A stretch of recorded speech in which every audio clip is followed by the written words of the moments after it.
Hello and welcome to Reinfused. Today we are taking a look at a DVD player. But it's not just any DVD player. This is the Samsung N501, and this is one of a set of DVD players that had a very special custom chip inside it. And that chip is called the Nuon from Nuon Labs. It's an interesting story. I'm not going to go into it. There's been people that have done it far better than me online and on YouTube. But basically, the Nuon Labs company decided they wanted to make a custom multimedia chip. And instead of making their own machines, they would license this chip out to other manufacturers, and it would give extra multimedia capabilities to all sorts of machines. I mean, at one point they were even talking things like microwave ovens and stuff like that. But mostly, to begin with at least, it was aimed at the kind of burgeoning home video market where a DVD was just becoming really a big thing. Samsung are one of the few companies that jumped on board of this, and they're really the only ones that came up with some decent machines that got delivered around the world. This is the American version that I've got here, just because it was easier to get than any other version. But it's a good version as well, and it works pretty well. This has got an issue playing some DVDs, which is annoying. I've tried to fix it and I've made it better, but haven't entirely fixed it. Now, at the moment on the screen, you can just kind of see the flashes of in the background.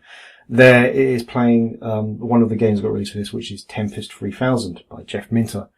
Tempest obviously is a incredibly famous game. It's been around for a while. It's one of the better titles on the Atari Jaguar, for instance. So it's kind of nice that it also existed on the Nuon, which was another basically failed system.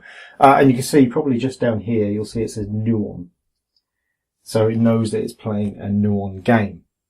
Now, games weren't the only thing, and I will do some video of the games later on, but games weren't the only thing that got released with enhanced features. There was also some DVDs. So if we open this up, and we take that out, and that was totally an original DVD, I don't know what you mean. So, yeah, a few DVDs, not many, were released with enhanced features. Now, this one is it's a cult film, relatively unknown, but slightly better known now because of a film that came out recently and mentioned it a few times. So this is, there we go, Buckaroo Banzai. So yeah, if you watched Ready Player One, you'll remember this was mentioned in there, as the lead wore a copy of his suit. And this is one of the few DVDs with Nuon enhanced features. Now, what are those enhanced features? Well, yeah, they aren't that special, if we're honest. The enhanced features are, and bear in mind that this was released right in the early days of DVD, the enhanced features are things that we kind of expect to see on digital video nowadays, and towards the mid to end of DVD, we saw very similar features just done normally, using normal DVDs. So, this will take a while. I will obviously cut quite a lot of this. And there we go. You see it says loading Nuon features for the adventures of Buckaroo Banzai. Now, unfortunately, I don't have the original remote for this, so I'm having to use a Harmony. But it works just as well, although it's worse for games. There's also, you can get joysticks for this as well, but I do not have those, and they are hard to get hold of. Yeah, so here we go. So obviously we've got Play Movie, which is kind of hard to read. So I do the screen. Scene selections. Yeah, so that's obviously something we now kind of expect to exist. Special features and different languages. Again, something that you generally have nowadays. So we've got the special features. So you get commentary. Some facts on the subtitle line. Alternate endings. This is just some information about like some of the recording and stuff. Deleted scenes, a different, I think, unreleased trailer, enhanced Nuon features, which is what we're going to go into in a minute, and the teaser trailer. Obviously that's all normal DVD stuff. So this is the Nuon specific stuff then. So a thing called viddies, which is literally just kind of small videos about the film, not really much. Gamma zooms, which is just kind of some static images of information. And kind of an enhanced scene selection feature. Enhanced because it lets you see the video of the bit you're about to go to, which at this point in time DVD didn't really do. So we'll just go into like one of them. We'll go to the viddies one. So yeah, Jet Car, Gadgets and Gizmos and Commentary Digest. So let's take a look at the Jet Car,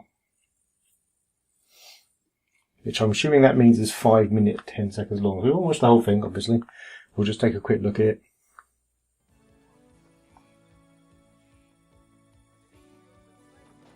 Alright, so this is, yeah, effectively just a kind of shots from the film. And it's just got a bit of information, which is looks like, yeah.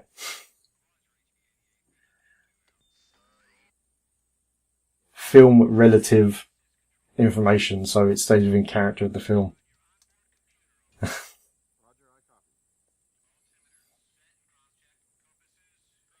Yeah, so I mean that's literally it. We can make it full screen, but I mean, yeah, it's just effectively a shot from the film, so it's odd. It is odd. I mean, these other two are basically the same. The Commentary Digest just takes all of the commentary tracks and just kind of compresses it into an 18-minute bit with some of the video behind it as well. Yeah, Gamma Zooms is probably even weaker. It's just like little schematics, effectively. I mean, they're kind of interesting from a lore point of view, but not really something that would make you want to buy, at the time, a DVD player that had this feature built in. It doesn't really scream at you. So, yeah. We'll look at the scene selection, but like I say, it's basically just a slightly enhanced scene selection. And it's nothing that we don't see, like, nowadays. So yeah, so it's just, it kind of shows you when it works. Yeah, it shows you where it's going to start. Again, basically stuff that we understand now. We not just expect, but really we'd be surprised if it wasn't there. So yeah. So yeah, it wasn't a great film. I mean, there's no saying that had this survived, had it been adopted by more DVD manufacturers, that it wouldn't have had more stuff throwing it. It's certainly capable of a lot. We see Tempest 3000. It's even, you know, for the time, quite a nice game. It's not brilliant, but certainly it's nice to have on a DVD player, that's for sure.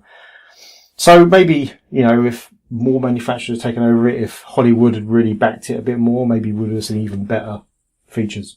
Who knows? Right, anyway, let's get away from Buckaroo Banzai and let's give Tempest 3000 a go.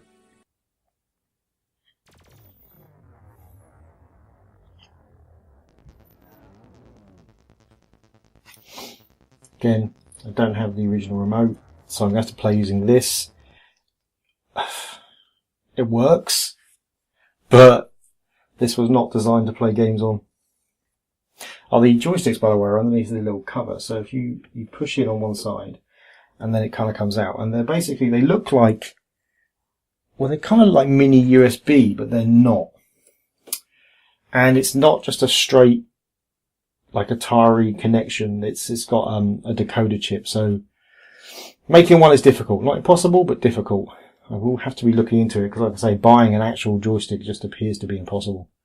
Right, so I mean, if you've played Tempest before, you kind of know what you're looking at right now. It's very trippy, and this version especially is incredibly trippy.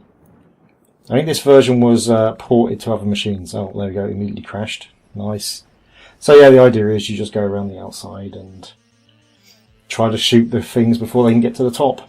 And when you're, trying to, because the fire button is in the center of the joystick.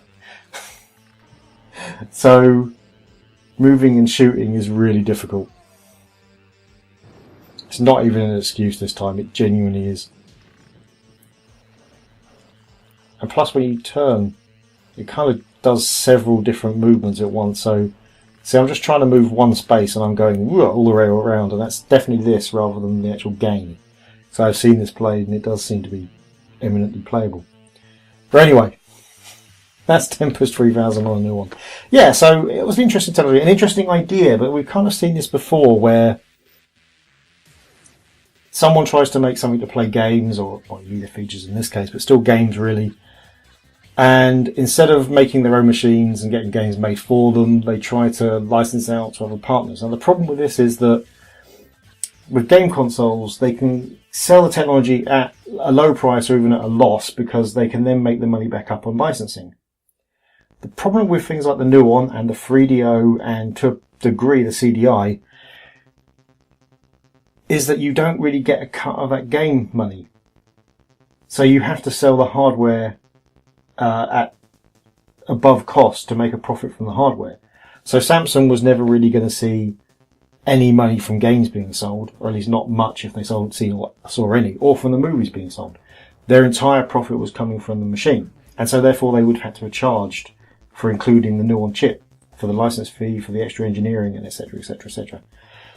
Yeah, so that's why these things never kind of work out. And it is a shame though, because the idea of having this kind of basic multimedia capability inside all the DVDs back at the time, it was an interesting one. Obviously it doesn't matter now. I mean, even TVs now can play games.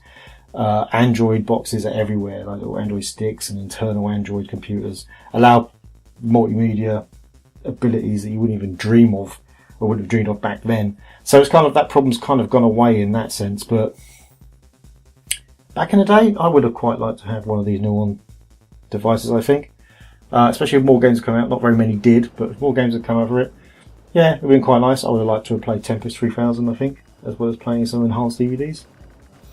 Yeah. Well, thanks for watching. If you like the video, please hit like. If you really like the video, please hit subscribe. If you didn't like the video or you've got some comments to make, then please leave them below. See you next time.